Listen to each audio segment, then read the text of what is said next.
On July the 14th, 1996, the Molson Indy Toronto in Canada became the site of a heartbreaking tragedy that shook the motorsport world. Jeff Krosnoff, a talented driver with a promising career, was competing in his rookie season in the CART IndyCar World Series. The race, which was a challenging street circuit, had just a few laps remaining when disaster struck. After a collision, a chain of events occurred resulting in deadly consequences. The accident left the racing community in shock, but what exactly happened during those final moments of the race? Let's talk about it. This is the infamous death of Jeff Krosnoff.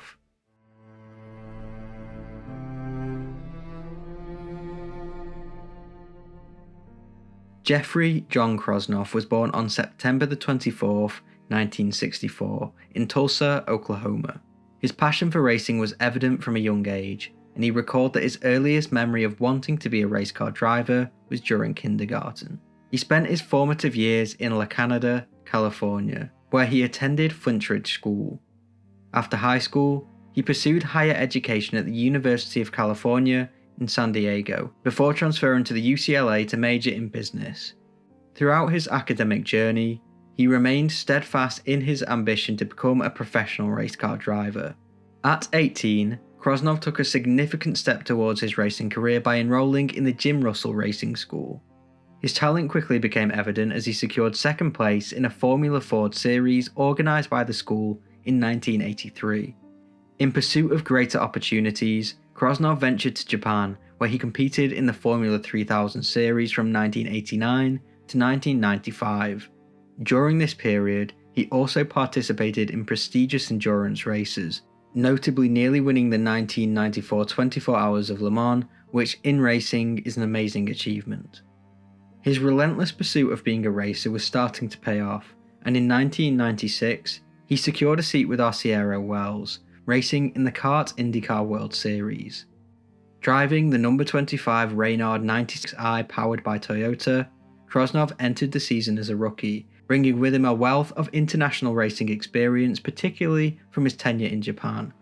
Throughout the 1996 season, he competed in 11 races, beginning with his debut at the Marlboro Grand Prix of Miami. While adapting to the competitive IndyCar environment posed challenges, he proved to be a capable competitor, consistently finishing in the middle of the pack, which is decent considering it was his first season. This brings us to the 11th race of that season, which was to be held in Ontario, Canada, on the 14th of July, 1996. The Molson Indy Toronto, held on July the 14th, 1996, was held at Exhibition Place, a temporary street circuit in Toronto, Canada. The track featured 11 turns, incorporating sections of Lake Shore Boulevard and the surrounding roads of the exhibition centre. The circuit offered a fast and flowing layout amidst the urban backdrop of Toronto. The race was scheduled for 95 laps, covering a total distance of approximately 169 miles. Street circuits are challenging for any experienced driver, with racers having to navigate tight corners and swift straights. The combination of this demands precision and skill, producing exciting and unpredictable races. The race was now fully underway and only had 4 laps to go when disaster struck.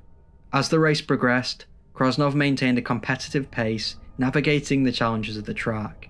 With just 4 laps remaining, on lap 91, the field was tightly packed following a recent restart. Krosnoff was battling for position when his car made contact with the vehicle driven by Stefan Johansson after he swerved to overtake another driver. From reading up on Johansson, it became apparent to me that this wasn't the first time he had done something like this. Earlier in the 1996 season, veteran driver Bobby Rahal had expressed concerns over Johansson's aggressive driving style, specifically his unpredictable swerving on the track. Rahal's words spoken in frustration carried an ominous weight, saying, "He's going to kill someone if he keeps that up." The impact launched Krosnoff's car into the air, propelling it over the concrete barriers and into the catch fence designed to protect spectators and officials.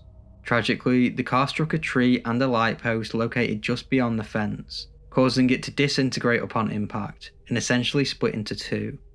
The force of the crash was catastrophic, and Krosnoff succumbed to severe head, chest, and skeletal wounds. A track marshal, Gary Averin, was also fatally injured when he was struck by debris from the accident. Another course worker, Barbara Johnson, sustained head lacerations, but survived. In Stay Hungry, the recounting of Jeff Krosnoff's tragic final moments provides a chilling glimpse into the aftermath of the accident. When medical personnel reached him, one of the first responders, Dr. Steve Olvey, described the scene as harrowing. The car had been torn apart by the force of the impact, with Krosnoff's body found still strapped in the seat but severely injured. He was, tragically, already dead when medical staff arrived. Olvey recalls that Krosnoff was discovered in a position which immediately indicated the severity of the crash. He was still inside the car, but the vehicle was split into two. The extent of the damage was overwhelming, with Krosnoff suffering fatal injuries that left no room for hope. Carl Wells, owner of Jeff's team, later said, "Both of them were killed instantly. Now, Gary may be a millisecond before, but there wasn't two more tumbles and Jeff was into that tree. They were seeing each other on their way to heaven. One could rope ladder up to the other. It was that close." After the incident involving Jeff Krosnoff and the track marshal, the race was immediately red flagged. The field was kept circulating for a short time as emergency crews attended to the crash site. However, by lap 93, the race was officially halted and the cars were stopped just past turn 2. Adrian Fernandez, who was leading at the time the yellow flag came out, was declared the winner of the race, marking his first career victory in the series. While Fernandez and his team initially celebrated the win, they were unaware of the tragic outcome until later, when the severity of the accident and Jeff Krosnoff's death became known. The race ended with mixed emotions, as the victory would forever be tainted by the loss of Krosnoff. After the tragic accident that claimed the lives of Jeff Krosnoff and track marshal Gary Averin, the investigation into the incident was swift but thorough. Immediately began reviewing the events surrounding the fatal crash. The collision between Krosnoff and Stefan Johansson's car at high speed during turn 3 triggered a devastating chain of events. The investigation initially focused on the sequence of actions leading up to the accident, looking at the conditions of the track, the cars, and any potential mechanical failures that may have contributed. However, as it unfolded, it became clear that the primary cause of Jeff Krosnoff's death was blunt force trauma from his head striking a tree at the edge of the track. Krosnoff's car was launched into the air after the collision and crashed into protective barriers. Johansson's car continued its own trajectory into the wall, but no further injuries were reported by him. For Krosnoff, the trauma of hitting the tree with his head left no chance for survival.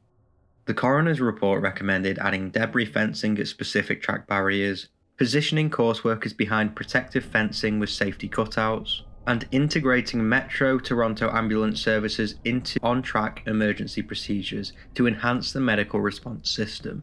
Despite the technological advancements in car safety, it was the exposed nature of the trackside barriers, the layout of turn 3, and the unforgiving environments of street circuits and their unpredictability that caused this death. The investigation ultimately concluded that there was no specific mechanical failure or other issue that contributed to the crash. It was just a tragic accident. Despite the tragic circumstances, there is limited publicly available information about Arvin's personal life and character.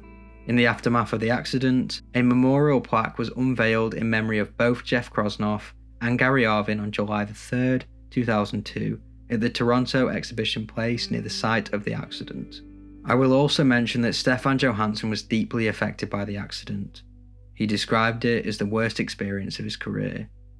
May Jeff and Gary rest in peace.